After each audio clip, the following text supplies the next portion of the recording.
আসসালামু আলাইকুম। এডুল্যাব সফটওয়্যার থেকে আমি ইয়াসিন খান শান্ত।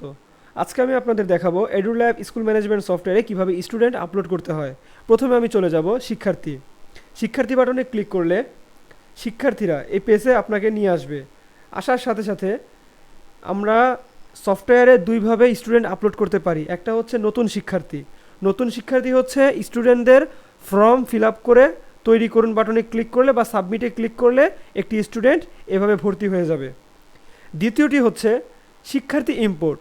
আপনার প্রতিষ্ঠানের স্টুডেন্ট যদি এক্সেলে কপি করা থাকে, মানে এক্সেলে উঠানো থাকে, ধরুন আপনার প্রতিষ্ঠানে 500 স্টুডেন্ট রয়েছে এবং এই 500 স্টুডেন্টদের তথ্য এক্সেলে ওঠানো আছে।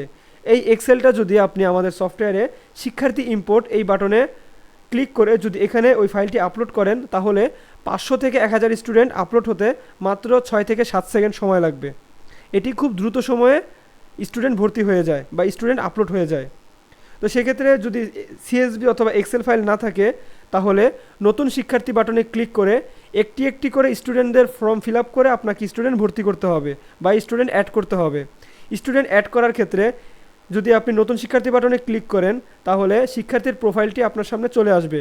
এখানে স্টুডেন্টের ছবি দিতে হবে প্রথমে, তারপরে শিক্ষার্থী আইডির ক্ষেত্রে আপনি চাইলে ম্যানুয়ালি বসাতে পারেন, অথবা যদি আপনি কোনো স্টুডেন্ট আইডি না দেন, তাহলে আমাদের সফটওয়্যার ডিফল্টভাবে একটি স্টুডেন্ট আইডি বা শিক্ষার্থী আইডি বসিয়ে দিবে। তারপরে থাকবে শিক্ষার্থীর নাম, তারপরে থাকবে বাংলায় নাম। অবশ্যই লক্ষ্য রাখবেন শিক্ষার্থী আইডি এই নাম্বারটি আপনাকে ইংলিশে দিতে হবে। তারপরে থাকবে স্টুডেন্টটি ছেলে কি মেয়ে, যে কোনো একটি।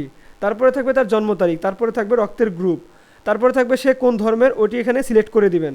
তারপরে থাকবে জন্ম সনদপত্র নম্বর, তারপরে থাকবে মোবাইল নম্বর। অবশ্যই মোবাইল নম্বরটি আপনি ইংরেজিতে ব্যবহার করবেন। তারপরে থাকবে একাডেমিক বিবরণে শিক্ষাবর্ষ, শ্রেণী, শাখা, রোল নম্বর। অবশ্যই রোল নম্বরটা আপনি ইংলিশে ব্যবহার করবেন। তারপরে থাকবে শ্রেণী, হালনাগাদের ধরন, তারপরে থাকবে একাডেমিক স্ট্যাটাস। তারপরে যদি লক্ষ্য রাখেন পিতামাতা ও অভিভাবকের তথ্য, এখানে বাবা মায়ের নামটি আপনাকে দিতে হবে। তারপরে দিবেন ঠিকানার বিবরণ।